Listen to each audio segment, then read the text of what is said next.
याद रखना भक्तों, भगवान उनकी सुनते हैं जिन्हें भगवान के सिवा दूसरे पर भरोसा नहीं होता।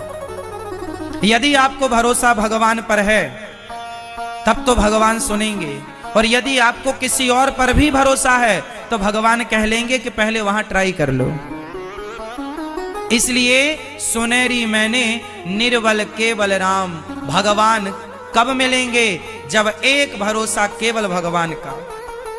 आप लोगों को बहुत लोगों का भरोसा है। अच्छा बताओ, आप में से किस किस को भगवान का भरोसा है? किस किस को भगवान पर विश्वास है? देर से सही पर आएगा, आएगा। जिन्होंने द्रौपदी की लाज बचाई, जिन्होंने नरसी की बेटी नानी बाई का मायरा भरा, वो हमारे बुलाने पर भी आएंगे। बस द्रौपदी की तरफ पुकारना है, भगवान मिलते हैं। गोस्वामी जी बोले, एक भरोसे एक बल, एक आस विश्वास, एक राम घन श्याम हित, चातक तुलसीदास। एक भगवान का भरोसा और किसी का नहीं। तो भगवान मेरे हैं और मैं तो आज से भगवान को क्या देंगे? स्वयं को। भगवान के बन जाओ, फिर देखो जीवन का सुख। भरोसा तो करो। भीष्म पितामह ने महाभारत के युद्ध में प्रतिज्ञा कर ली, कल के युद्ध में मैं पांडवों को समाप्त कर दूंगा। द्रौपदी दौड़ी दौड़ी आई, श्याम सुंदर सुना आपने, कल के युद्ध में मेरे पतियों को पितामह मारने वाले हैं। भगवान बोले चलो अर्जुन से बात करते हैं। भगवान कृष्ण दौड़े दौड़े अर्जुन के पास गए। अर्जुन रात्रि को बढ़िया सो रहे थे। भगवान ने जगाया, अर्जुन जागो, तुम्हें पता चला कुछ? क्या? बोले कल के युद्ध में पितामह तुम्हें मार देंगे, उनकी प्रतिज्ञा है और उनकी प्रतिज्ञा अधूरी नहीं होती। कल का युद्ध वो अंतिम युद्ध लड़ने जा रहे हैं, तुम्हें मार देंगे पांचों पांडवों को। अर्जुन बोले प्रभु आओ, बहुत नींद आ रही है, आप भी सो जाओ। भगवान बोले अर्जुन तुझे चिंता नहीं है कल की?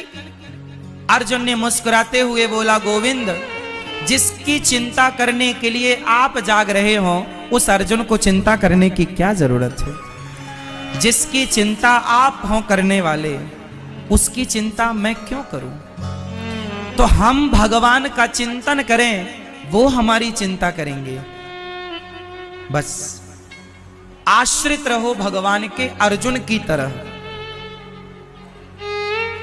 महाभारत के युद्ध में बंटवारा हुआ। एक तरफ कृष्ण की सेना है और एक तरफ कृष्ण है। चुन लो, हमारी नारायणी सेना और हम निहत्थे, कृष्ण निहत्थे, और सेना अस्त्र शस्त्र से सुसज्जित। नारायणी सेना धरती की सबसे श्रेष्ठ सेना थी, जिनको सारे अस्त्र शस्त्र चलाने आते थे, प्रत्येक दाव पैंच आते थे। वो नारायणी सेना जिसे कोई युद्ध में पराजित कर ही नहीं सकता था। एक तरफ वो सेना है और एक तरफ निहत्थे कृष्ण है। मांग लो। दुर्योधन बोला मुझे सेना चाहिए, और अर्जुन बोले मुझे कृष्ण चाहिए। दुर्योधन ने कृष्ण की सेना मांगी, दुर्योधन ने कृष्ण से मांगा और अर्जुन ने कृष्ण को मांगा।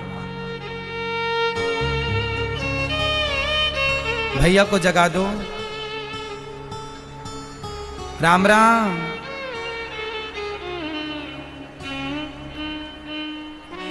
कथा में नींद अच्छी आती है, शांति मिलती है।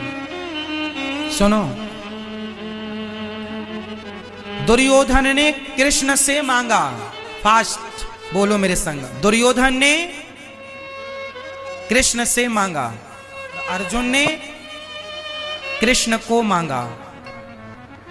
कृष्ण से मांगना और कृष्ण को मांगना, इन दोनों में श्रेष्ठ क्या है? उत्तर दो मेरी मां। कृष्ण से मांगना या कृष्ण को मांगना? कृष्ण से मांगा दुर्योधन ने, हार गया, और कृष्ण को मांगा, जीत गया। कृष्ण को चाहिए, कृष्ण से नहीं चाहिए। भगवान से क्या चाहिए? भगवान को चाहिए। इसलिए सच्चा भक्त भगवान से नहीं चाहता, भगवान को चाहता। इसलिए मेरी मां, भगवान के चरणों में समर्पण कीजिए, और आपको मांगने की जरूरत नहीं। सुदामा ने मांगा नहीं था, बिना मांगे कृष्ण समझ गए कि मेरे मित्र को क्या चाहिए। बस भगवान सर्वांतर्यामी है, वो सब मेरे भक्त को कब क्या चाहिए बिना मांगे भक्त की कामना पूरी करते हैं। एक बार उनके बन जाओ, समर्पित हो जाओ। गोपियों की तरह भगवान से प्रेम, केवल प्रेम। तो आज से भगवान से क्या करेंगे? जोर से प्रेम। क्या करेंगे? और पूजा करेंगे।